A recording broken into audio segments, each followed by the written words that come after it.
ओम शांति। आज 12 मई 2026 की मुरली के महावाक्य सुनेंगे। आज बाबा ने सुनाया, मीठे बच्चे, अभी विनाश का समय बहुत समीप है, इसीलिए बाप से सच्ची प्रीत रखो, किसी देहधारी से नहीं। प्रश्न है, जिन बच्चों की सच्ची प्रीत एक बाप से होगी उनकी निशानियाँ क्या होंगी? उत्तर है, उनका बुद्धि योग किसी भी देहधारी की तरफ जा नहीं सकता। वह आपस में एक दो के आशिक माशुक नहीं बनेंगे। जिनकी सच्ची प्रीत है वह सदा विजयी बनते हैं। विजयी बनना अर्थात सत्युग का महाराजा महारानी बनना। प्रीत बुद्धि सदा बाप के साथ सच्चे रहते हैं, कुछ भी छिपा नहीं सकते। रोज अमृत वेले उठ प्यार से बाप को याद करेंगे। 5वां, दधीची ऋषि की तरह सर्विस में हड्डियां देंगे। और 6वां, उनकी बुद्धि दुनियावी बातों में भटक नहीं सकती। गीत है, न वह हमसे जुदा होंगे, न उल्फत दिल से निकलेगी। ओम शांति। यह ब्रह्मा मुखवंशावली ब्राह्मण कुलभूषण प्रतिज्ञा करते हैं, क्योंकि उनकी प्रीति एक बाप से जुटी हुई है। तुम जानते हो ये विनाश का समय है। बाप बच्चों को समझाते हैं कि विनाश तो होना ही है।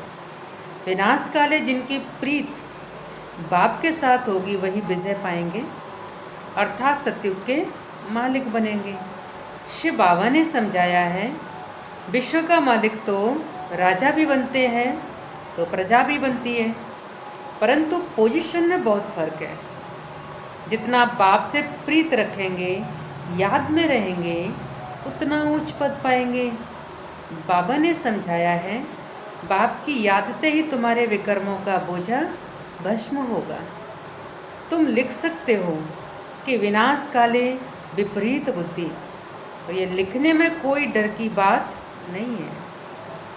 बाप कहते हैं, मैं खुद कहता हूँ कि उनका विनाश होगा और प्रीत बुद्धि वालों की विजय होगी। बाबा बिल्कुल क्लियर कह देते हैं, इस दुनिया में प्रीत तो कोई की है ही नहीं, तुम्हारी है प्रीत। बाबा कहते हैं, बच्चे, परमात्मा और कृष्ण की महिमा अलग अलग लिखो तो सिद्ध हो जाए कि गीता का भगवान कौन है। यह तो जरूरी है ना। दूसरा, बाबा समझाते हैं, ज्ञान का सागर पतित पावन परम पिता या पानी की नदियाँ, ज्ञान गंगा व पानी की गंगा, यह तो बहुत सहज है। दूसरी बात, जब प्रदर्शनी करते हो तो सबसे पहले निमंत्रण देना चाहिए गीता पाठशाला वालों को। वह तो ढेर हैं, उन्हों को खास निमंत्रण देना चाहिए। और जो श्रीमद् भगवत गीता का अभ्यास करते हैं उनको पहले निमंत्रण देना चाहिए, क्योंकि वही भूले हुए हैं और सभी को बुलाते रहते हैं। उनको बुलाना चाहिए कि अब आकर जज करो, फिर जो समझ में आए सो करना। तो मनुष्य भी समझें, यह गीता वालों को बुलाते हैं, शायद इन्हों का गीता पर ही प्रचार है। गीता से ही स्वर्ग की स्थापना हुई है। गीता की बहुत महिमा है, परंतु भक्ति मार्ग की गीता नहीं। बाप कहते हैं, मैं तुम्हें सत्य ही सत्य बताता हूँ। मनुष्य जो अर्थ करते हैं बिल्कुल रॉन्ग है। कोई भी सत्य नहीं कहते, मैं ही सत्य बताता हूँ। परमात्मा को सर्वव्यापी कहना भी सत्य नहीं है। तो यह सब विनाश को प्राप्त होंगे और कल्प कल्प होते भी हैं। तुमको पहली मुख्य बात यह समझानी है कि बाप कहते हैं, यूरोपवासी यादवों की है विनाश काले विपरीत बुद्धि। विनाश के लिए अच्छी रीति तैयारियां कर रहे हैं, परंतु पत्थर बुद्धि समझ नहीं सकते। तुम भी पत्थर बुद्धि थे, अब पारस बुद्धि बनना है। पारस बुद्धि थे, फिर पत्थर बुद्धि कैसे बने हैं, यह भी वंडर है। बाप को कहा ही जाता है नॉलेजफुल, मर्सीफुल। बाकी जो अपना ही कल्याण करने नहीं जानते, वह दूसरों का कल्याण कैसे करेंगे। जो नॉलेज ही धारण नहीं करते, तो पद भी ऐसा पाते हैं। जो सर्विसेबल है वही ऊंच पद पाएंगे, उनको ही बाप प्यार भी करते हैं। नंबरवार पुरुषार्थ अनुसार होते ही हैं। कई तो यह भी समझते नहीं कि हमारी बाप से प्रीत नहीं है तो पद भी नहीं मिलेगा, चाहे सगे बने व सौतेले बने। विनाशकाले प्रीत बुद्धि नहीं होगी, बाप को फॉलो नहीं करेंगे तो जाकर कम पद पाएंगे। दैवी गुण भी चाहिए, कभी झूठ नहीं बोलना चाहिए। तो बाबा कहते हैं, मैं सत्य कहता हूँ, जो मेरे से प्रीत नहीं करते तो पद भी नहीं मिलेगा। जो मुझसे प्रीत नहीं करते हैं, भगवान कहता है उनको पद भी नहीं मिलेगा। कोशिश कर 21 जन्म का पूरा वर्षा लेना है तो प्रदर्शनी मेले पर पहले पहले गीता पाठशाला वालों को निमंत्रण देना है, क्योंकि वो भक्त ठहरे ना। गीता पाठी ज़रूर श्री कृष्ण को याद करते होंगे, परंतु समझते कुछ नहीं है। श्री कृष्ण ने मुरली बजाई, राधे फिर कहाँ गई, सरस्वती को बेंजो दे दिया, मुरली फिर श्री कृष्ण को दे दी है। मनुष्य कहते हैं हमको अल्लाह ने पैदा किया, परंतु अल्लाह को जानते नहीं हैं। भारत की ही बात है, भारत में ही देवताओं का राज्य था। उन्होंने चित्र मंदिरों में पूजे जाते हैं, बाकी किंग्स आदि के स्टैचू तो बाहर लगा देते हैं, जिस पर पंछी आदि किचड़ा डालते रहते हैं, है ना। देवी देवताओं की पूजा होती है। लक्ष्मी नारायण, राधे कृष्ण आदि को कितना फर्स्ट क्लास जगह पर बिठाते हैं। उन्हों को महाराजा महारानी कहते हैं। किंग अंग्रेजी अक्षर है। कितना लाखों रुपया खर्च कर मंदिर बनाते हैं, क्योंकि वे महाराजा पवित्र थे। यथा राजा रानी तथा प्रजा सब पूज्य हैं। तुम ही पूज्य फिर पुजारी बनते हो। तो पहली बात है, बाप को याद करो। बाप को याद करने का अभ्यास करने से धारणा होगी। एक के साथ प्रीत नहीं है तो फिर और के साथ लग जाती है। और ऐसी ऐसी बच्चियां हैं जो एक दो को इतना प्यार करती हैं, जो शिव बाबा को भी इतना नहीं करती हैं, फंस पड़ती हैं। शिव बाबा कहते हैं, तुमको बुद्धि योग मेरे साथ लगाना है या एक दो में आसुक माशुक बन जाना है। बाबा पूछ रहा है। फिर मेरे को बिल्कुल ही भूल जाते हैं। तुमको तो बुद्धि योग मेरे साथ जोड़ना है, इसमें मेहनत लगती है, बुद्धि टूटती है। बाबा बोले, बुद्धि टूटती ही नहीं है। शिव बाबा के बदले दिन रात एक दो को ही याद करते रहते हैं। बाबा नाम सुनाए तो ट्रेटर बन जाते हैं, फिर गाली देने में भी देरी नहीं करते। इस बाबा को गाली दी तो शिव बाबा भी झट सुन लेगा। ब्रह्मा से नहीं पढ़े तो शिव बाबा से पढ़ ना सके, ब्रह्मा बगैर तो शिव बाबा भी सुन ना सके।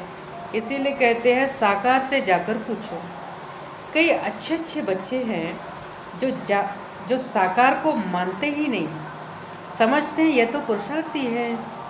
पुरुषार्थी तो सब है, परंतु तुमको फॉलो तो माँ बाप को ही करना है। कोई तो समझाने से समझ जाते हैं, कोई की तकदीर में नहीं है तो समझते नहीं है, तो सर्विसेबल बनते नहीं हैं। परंतु बुद्धि एक बाप से रखनी होती है। बहुत आजकल निकले हैं जो कहते हैं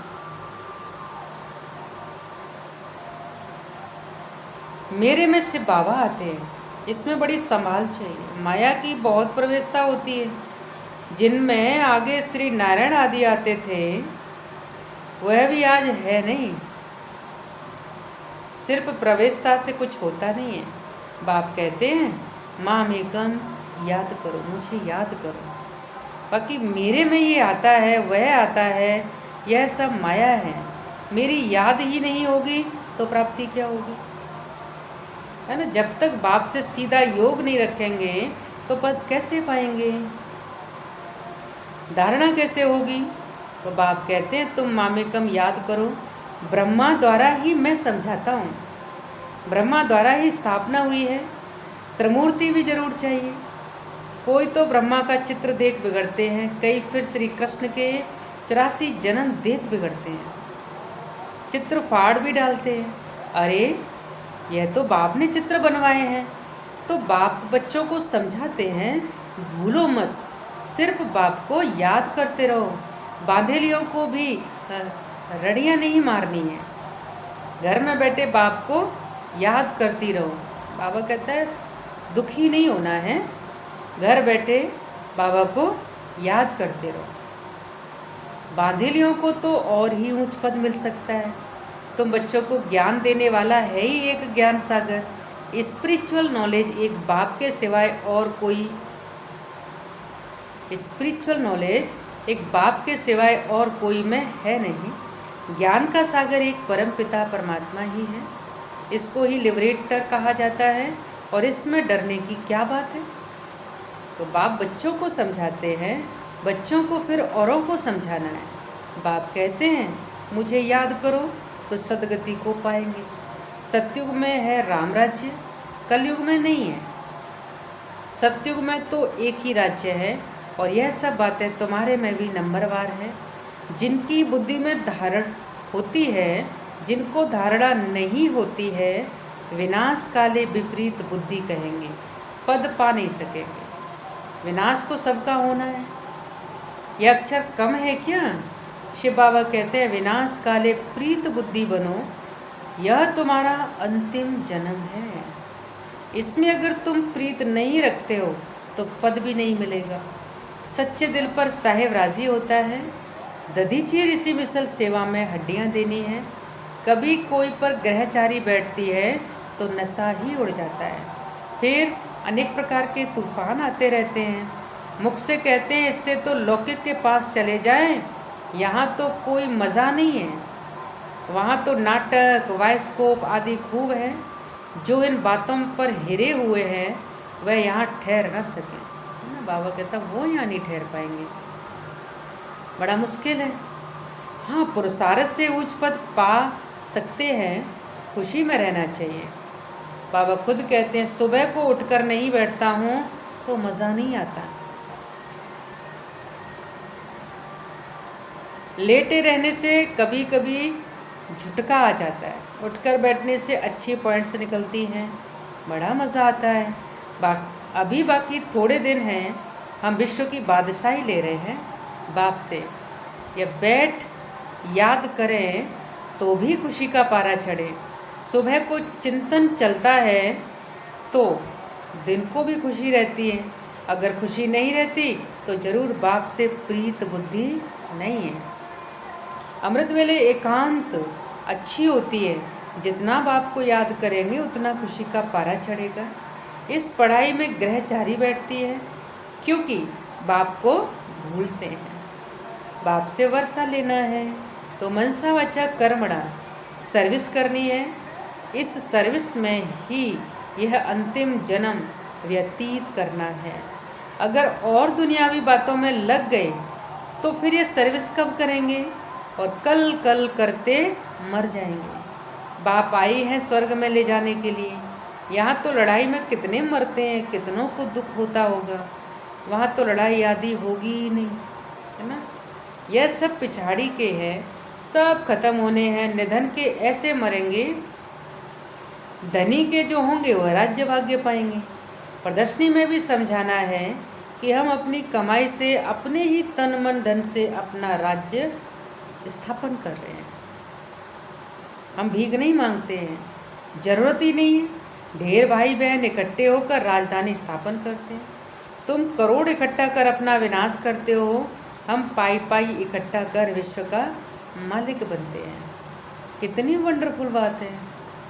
अच्छा, मीठे मीठे सिकिल दे बच्चों प्रति माता पिता बाप दादा का याद प्यार और गुड मॉर्निंग।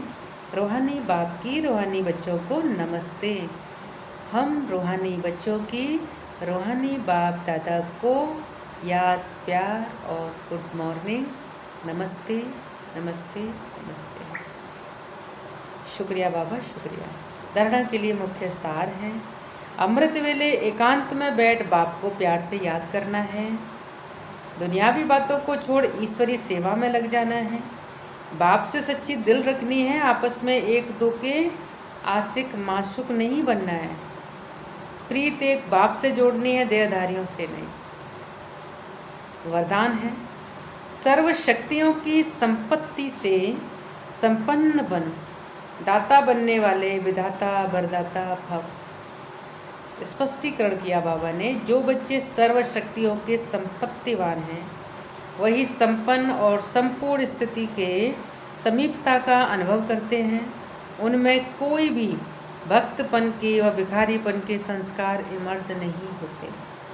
बाप की मदद चाहिए, आशीर्वाद चाहिए, सहयोग चाहिए, शक्ति चाहिए। यह चाहिए शब्द दाता विधाता वरदाता बच्चों के आगे शोभता ही नहीं है। वे तो विश्व की हर आत्मा को कुछ न कुछ दान व वरदान देने वाले होते हैं। स्लोगन है, हर आत्मा को कोई न कोई प्राप्ति कराने वाले वचन ही सत्य वचन है। अव्यक्त इशारे बाबा लिखती है, सदा अचल अडोल एक रस स्थिति का अनुभव करो। कितना भी कोई हिलावे लेकिन आप अचल रहो। परिस्थिति श्रेष्ठ है या स्वस्थिति श्रेष्ठ है? कभी परिस्थिति वार तो नहीं कर लेती है? सोचो कि ये परिस्थिति पावरफुल है या स्वस्थिति पावरफुल है, तो इस स्मृति से कमज़ोर से शक्तिशाली बन जाएंगे। जैसे आप तपस्वी एक रस स्थिति में एकाग्र होते, एक रस स्थिति में एकाग्र होते हो तो हठयोगी फिर एक टांग पर खड़े हो जाते हैं। तो कहाँ एक रस स्थिति और कहाँ एक टांग पर स्थित रहना, फर्क हो गया ना, है ना। अच्छा, ओम शांति।